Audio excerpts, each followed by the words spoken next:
Next question. Consider the following statements. President of India can summon a session of a parliament. This statement is correct.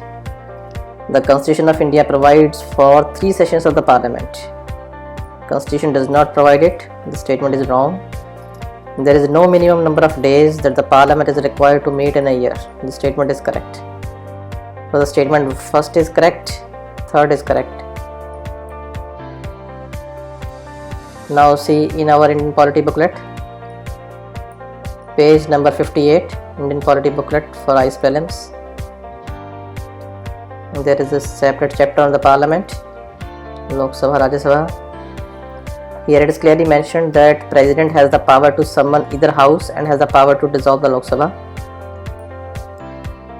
President must summon each house at such intervals that 6 months shall not intervene between its last sitting in one session and the first sitting of the next session. Therefore, it is necessary that Parliament must meet at least twice a year. The Parliament generally meets in 3 sessions.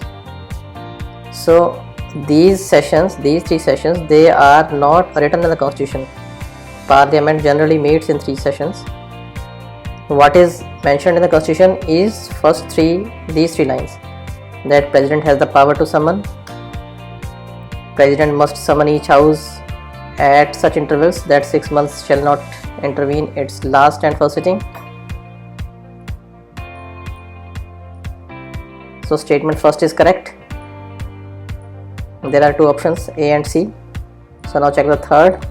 There is no minimum number of days mentioned in the Constitution. So this statement is also correct. 1 and 3 is correct. C is the answer. Question is solved. Next question is related to the Aadhaar. Consider the following statements. Statement first is that Aadhaar data cannot be stayed for more than 3 months. This statement is wrong. Second statement is that state cannot enter into a contract with the private corporations for sharing of Aadhaar data. This statement is correct. Recently, in our July 2019 current affairs book, page number 125, इसमें clearly mentioned है, the Aadhaar amendment bill was passed in the 2019. Here it was clearly mentioned. Under the previous act, that is before the amendment, usage of Aadhaar by the state or the body corporate under the law, that is a private corporation, it was permitted. Now new amendment bill has removed this provision. An entity may be allowed to perform authentication through Aadhaar if these conditions are satisfied, if the UIDAI is satisfied. So under the act, usage of Aadhaar number for establishing the identity of an individual by the state or any body corporate, that is a private corporation, under the law was permitted. Now this provision has been removed. So this statement 2 is correct, that a state cannot enter into a contract with a private corporation for sharing of Aadhaar data. Earlier it was allowed. Aadhaar is mandatory for obtaining insurance product. This is also wrong. इसके साथ मिलती जुलती एक news थी, मई 2020 current affairs book, page number 163 by bestcurrentaffairs.com. Aadhaar authentication. In this news, Finance Ministry has allowed 29 insurance companies to undertake Aadhaar authentication services under the Prevention of Money Laundering Act. But Aadhaar was not mandatory under this for obtaining any insurance product. So this statement is wrong. And the last is that Aadhaar is mandatory for getting benefits funded out of Consolidated Fund of India. This statement is correct. As you know that all the government schemes are funded out of the Consolidated Fund.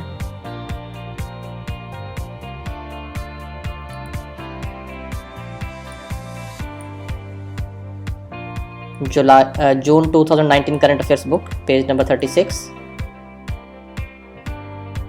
There was a news KYC norms for regulated entities.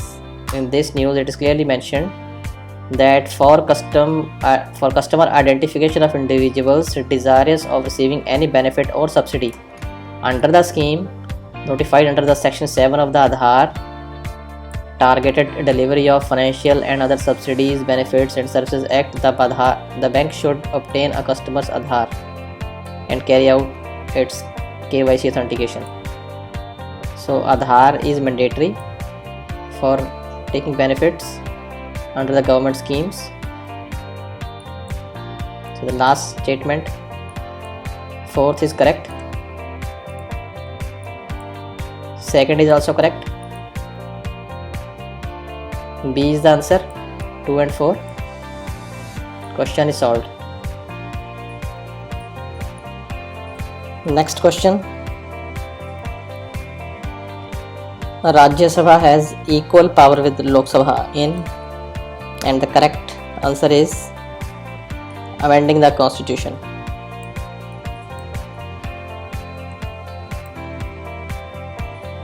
Our Indian polity booklet for IAS Prelims 2020, page number 68.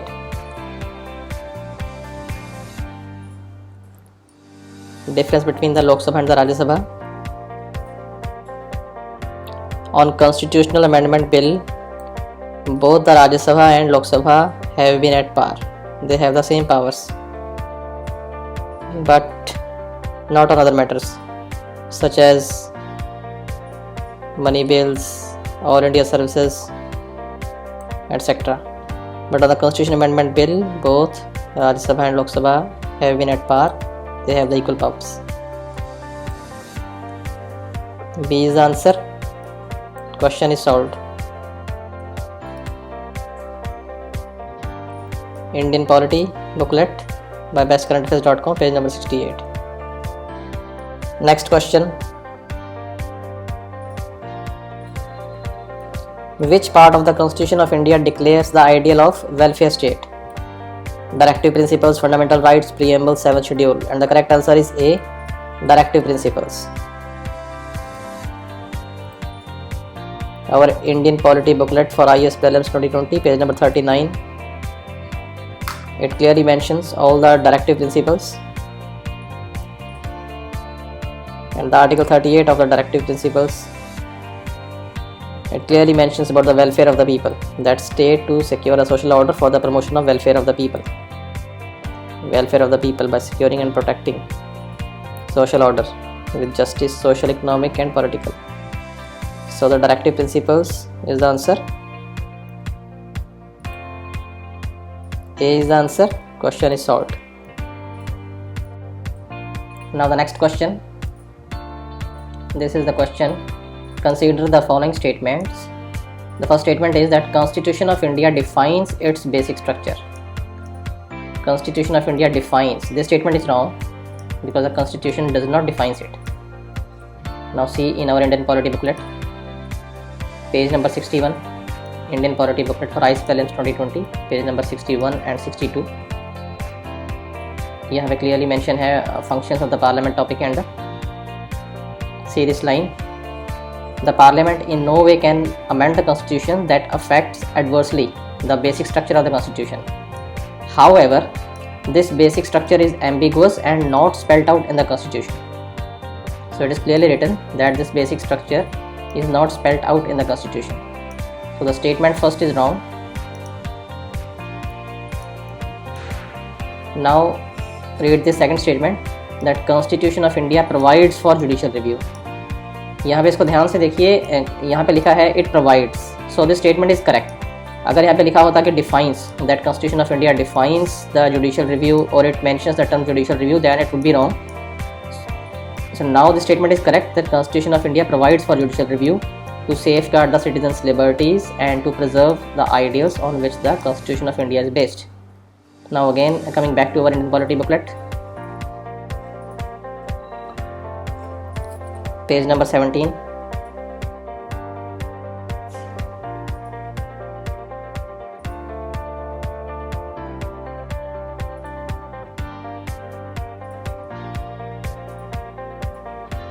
This is the page number 17 of our Indian polity booklet.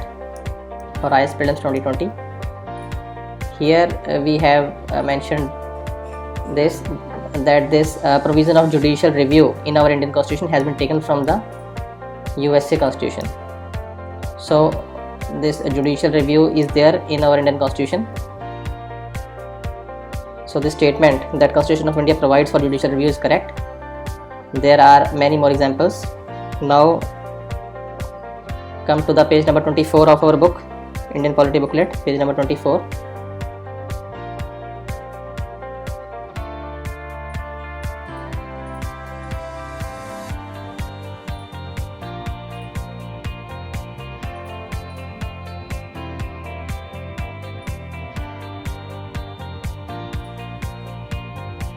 It mentions the provision that independent judiciary, that Constitution has provided for a Supreme Court. The Supreme Court of India can declare a law as unconstitutional or ultra vires if it contravenes any provision of the Constitution. So this statement is correct, that Constitution of India provides for judicial review to safeguard the civil liberties and to preserve the ideals on which the Constitution is based. So B is the answer. Question is solved.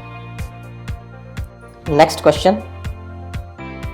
Consider the following statements. First statement is that according to the Constitution of India, a person who is eligible to vote can be made a minister in a state for 6 months even if he is not a member of a legislature of that state. This statement is wrong. What Constitution says, ये हमारी Indian polity की book है, page number 71. State Council of Ministers, in this topic, Article 164, it clearly mentions that according to the Constitution, any person may be appointed a minister in a state, but he ceases to be a minister if he does not remain for a period of 6 consecutive months a member of a state legislature. So this is the actual constitutional position. And what is the qualification to become a member of the legislature? Page number 75, Indian Polity Booklet.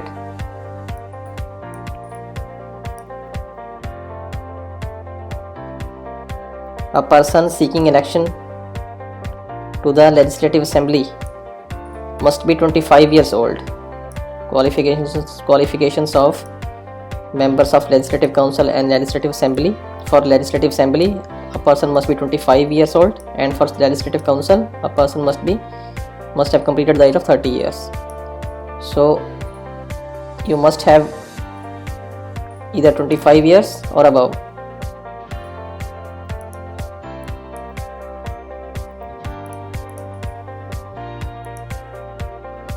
So here in this statement it is written that person who is eligible to vote, a person who completes the age of 18 years is eligible to vote in India. So this statement is wrong. Now take the second statement, that according to the Representation of People's Act 1951, a person convicted of criminal offence and sentenced to the imprisonment for 5 years is permanently disqualified from contesting an election in future. So this permanently disqualified, this is wrong. A person is not permanently disqualified from contesting elections.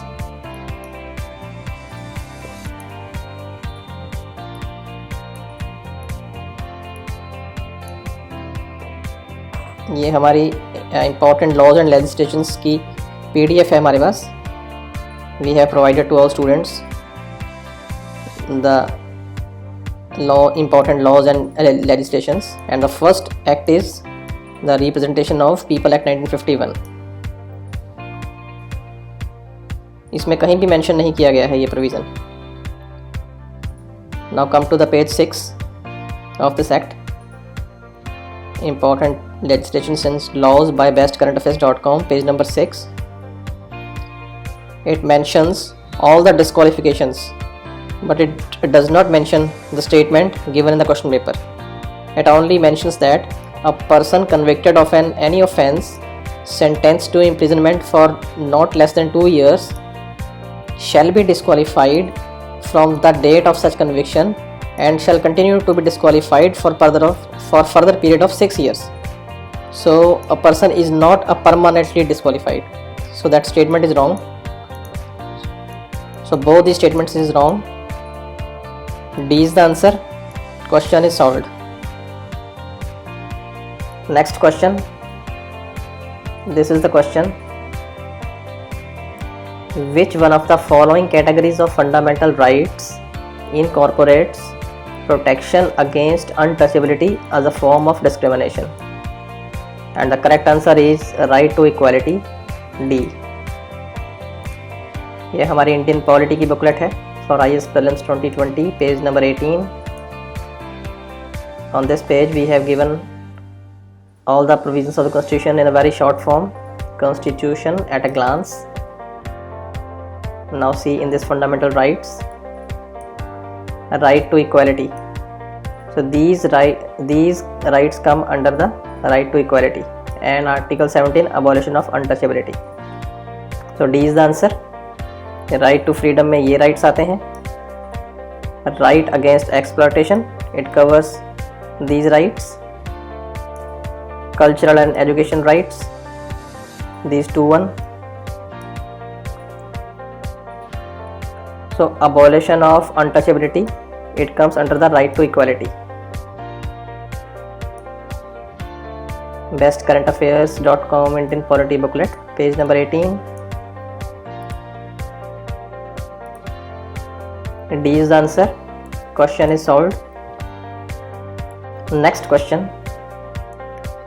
This is the question. A constitutional government by definition is a, and the correct answer is limited government. It is a limited government. Constitutional government is by definition a limited government. Why is it so? Because the limitations on the working of the government is imposed by the constitution itself. I will give you a few examples. First, come to our Indian polity booklet, page number 44. It clearly mentions that Indian Constitution vests the powers in the hands of President subject to certain limitations. So the power of a president as a head of a nation is not absolute. His powers are limited by the Constitution itself. Constitution of India has put a limitations on his powers. Now coming back to another example, page number 32.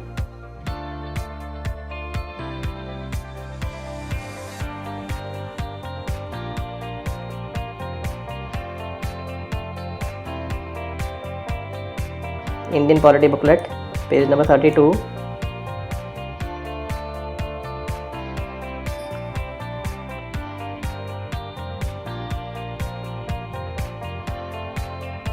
It is with regard to the fundamental rights that these fundamental freedoms guaranteed to the individual under the Constitution are not absolute. They are basic in nature. They cannot override the national security. Constitution had made express provisions dealing with such limitations on fundamental rights so that who seek to enjoy the rights may also realize the obligation attending them. So the fundamental rights guaranteed to an individual is not absolute. They are not absolute because the Constitution itself has put limitations. Now coming back to another example, page number 24.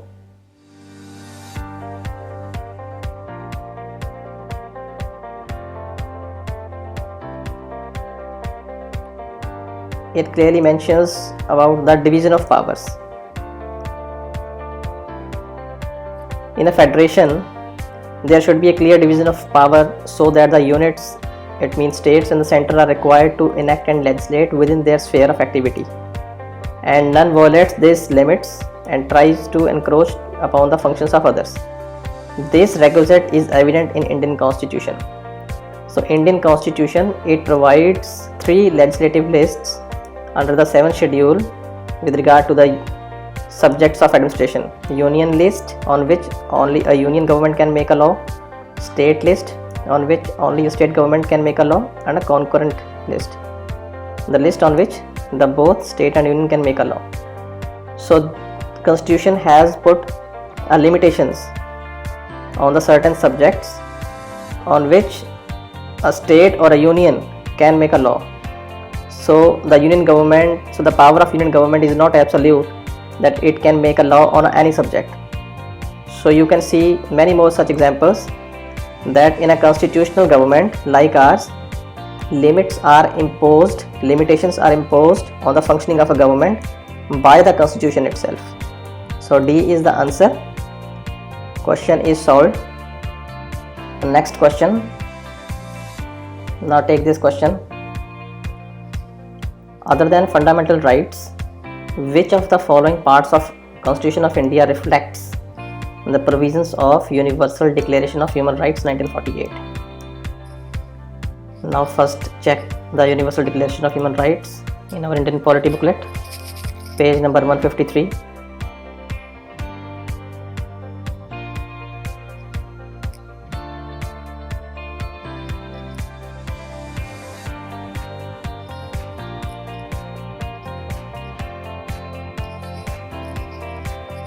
Indian Polity booklet by bestcurrentaffairs.com for IAS Prelims 2020, page number 153. It mentions human rights and Universal Declaration of Human Rights 1948. These are the rights. So it contains all the rights.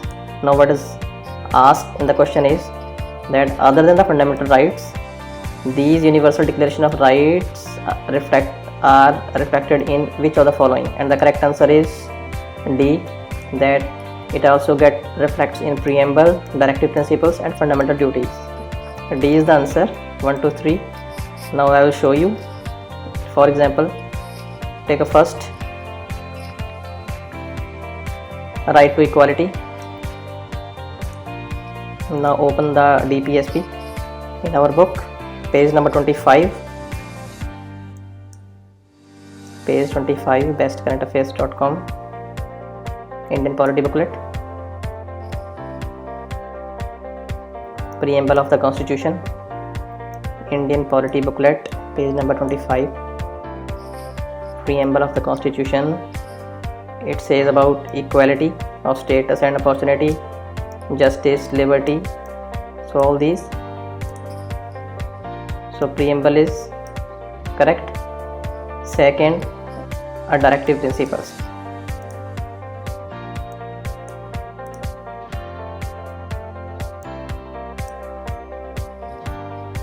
Now come back again to the page 153 of our Indian Polity book that shows about the Universal Declaration of Human Rights.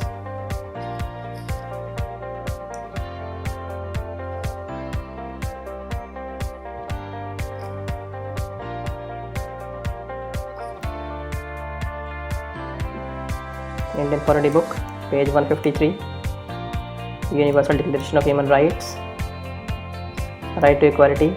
It is mentioned in the preamble also. Social order, it is mentioned in the directive principles.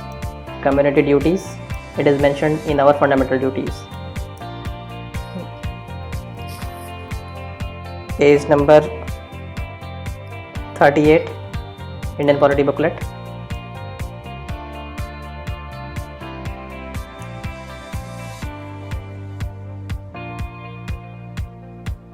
Directive principles, social order, article 38, directive principles, Indian Polity booklet, page number 39. And now the fundamental duties.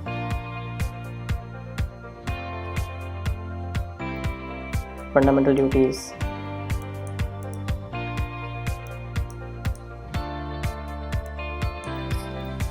So 1, 2, 3. D is the answer. Question is solved. Now the next question. This is the question. With reference to the history of India, consider the following pairs. Aurang, in charge of treasury of the state. Baniyas, Indian agent of the East India Company. Mirasdar, designated revenue payer to the state. So in these, third one, Mirasdar, is correct. Baniya is correct. Aurang is wrong. Now I will show you all these three.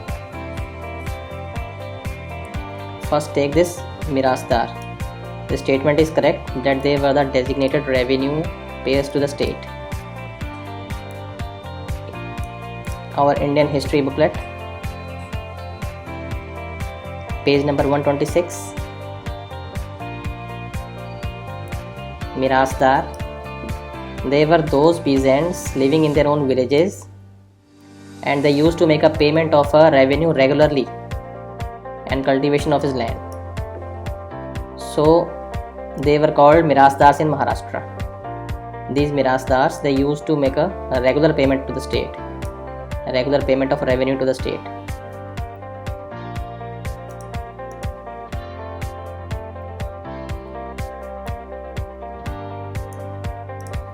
So this is correct.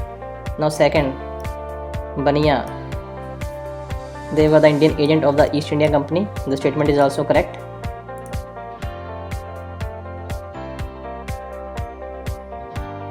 Page number 154 of our history booklet.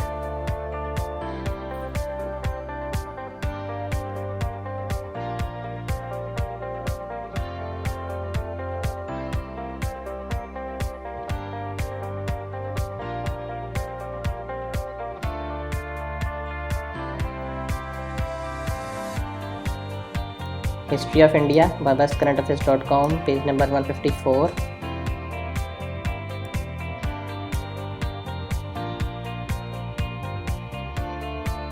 Here it is clearly written that traditional business communities flourished mainly as moneylenders. As you know that these Baniyas, these are the traditional business communities. So these Baniyas, traditional business communities, flourished mainly as moneylenders or dependent traders, serving as agents of British export-import firms in the interior.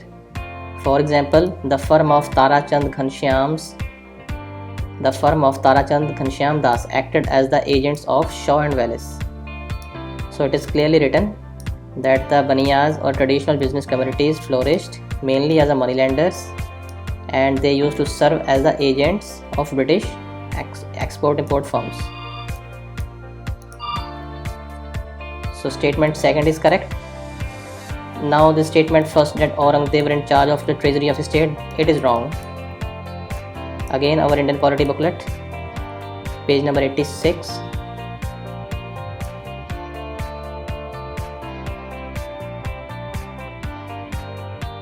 Page number 86.